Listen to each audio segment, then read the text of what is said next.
Let me tell you how to roll a blunt. Break it down, right? Split it with your fingernails.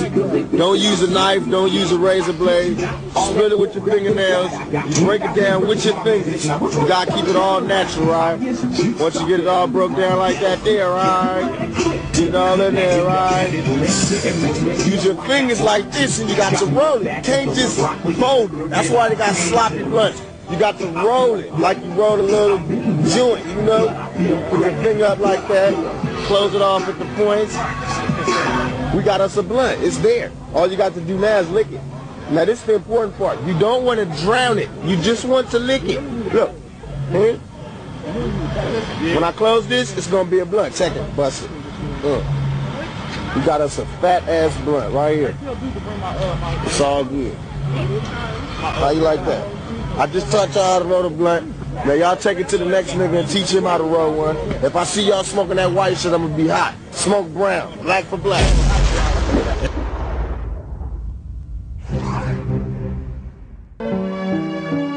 One year after its ban, Anslinger's law runs into a powerful critic. It was none other than the mayor of America's biggest metropolitan city, Mayor Fiorello LaGuardia of New York. LaGuardia commissions a group of medical professionals from the New York Academy of Medicine to study his city's marijuana problem. This blue ribbon panel visits schoolyards, interviews principals, even tests the effects of the drug on adults. After 4 years of study, the following conclusions are drawn. Smoking marijuana does not lead to addiction. Marijuana smoking is not widespread among school children. Marijuana is not a determining factor in major crimes. Publicity concerning the catastrophic effects of marijuana use in New York City is unfounded. Ironically, LaGuardia obtained the pot used in his study from Anslinger. And then when the LaGuardia report came out, Anslinger felt betrayed. That was the end of his scientific research in marijuana as far as he was concerned.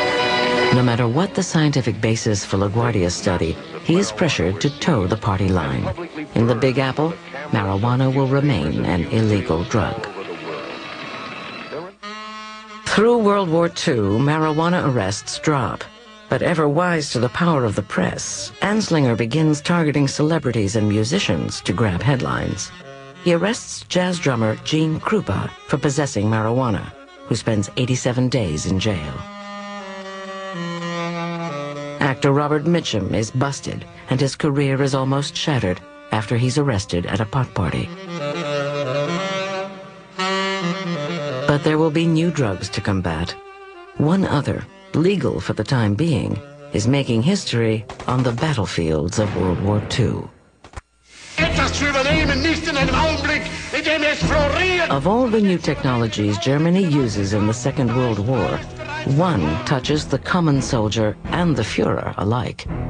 It is the synthetic chemical amphetamine, more commonly known as speed. The Blitzkrieg could just as easily have been called Speedkrieg. Everybody was amazed how fast the German panzer troops rushed across Europe westward towards the lowlands. Couldn't believe they could just keep going night and day and so forth. And it was later learned that they were dispensing large amounts of amphetamines to these troops. Hitler is injected as many as 5 times a day with methamphetamine, a supercharged amphetamine. Scholars claim Hitler's mad rants and blunders were the result of his addiction to the drug. It is also used in the Japanese war effort, given to the Imperial ground forces and kamikaze pilots. The drug of the Axis war machine is a stimulant. It affects the sympathetic nervous system to increase alertness and decrease fatigue. Amphetamines stimulate the adrenal gland to increase spontaneity, initiative, confidence, and a sense of well-being. Amphetamines are commonly associated with appetite suppression, but the drug was first introduced as a lung decongestant, the Benzedrine inhaler, nicknamed Benny in Germany in 1932. It would clear up your sinuses and do a lot of other things. It wasn't long before people discovered that if you break the inhaler and take the cotton swab, the little cotton swab which holds all of the amphetamine, Some people just swallowed it whole, other people dissolved it in coffee or what have you. Well, I was just wondering about those bennies and things we've been fooling around with. A benny? A benny? You mean a Benzedrine tablet? This method of ingestion is commonly called poppin' bennies. At the time, no one knew how highly addictive and powerful a stimulant amphetamines were. It was quite euphorogenic. It gave people a sense of confidence. Life seemed brighter. You didn't have to sleep as much. You could overcome fatigue. It made doing boring things more interesting. And, of course, weight loss. 1946, amphetamines find their way into post-war society. In Japan, the market is flooded with vast amounts of the drug. In America, housewives take speed to feel better. Amphetamines are to the 50s what opiates were in the past.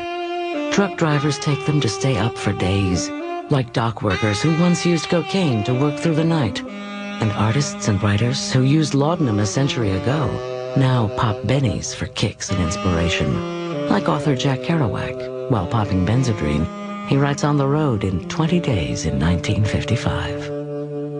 Meth's the all-American drug. Meth was invented for Americans.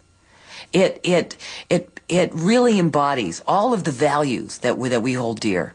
Industriousness, hard work,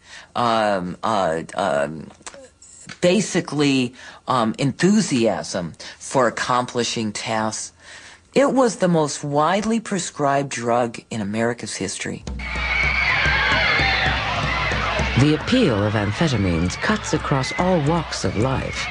One of the most famous users is the newly drafted Elvis Aaron Presley. In October 1958, Presley begins a tour of duty in West Germany. As an Army GI, a sergeant introduces him to speed. From this point on, the king of rock and roll is hooked for the rest of his life. Drugs must be prescribed by a doctor and prepared by a licensed pharmacist. And physicians were the real pushers of this drug. You're a little depressed? Here, let me prescribe some form of amphetamine. You want to lose weight? Here, let me prescribe some amphetamine. You say you don't have enough energy? I mean, the reasons were legion. In 1946, a physician by the name of W.R. Bett published a paper in which he claimed there were 39 medical reasons for prescribing amphetamines. And they were everything from hiccups to schizophrenia. By the 1960s, amphetamine use was a hidden epidemic. On the other hand, marijuana, once kept behind closed doors, is openly used.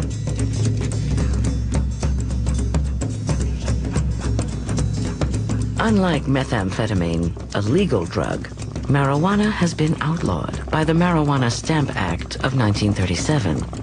Users face fines and jail sentences under federal law. But it is the latest drug fad, the favorite of baby boomers, despite these potentially harsh penalties.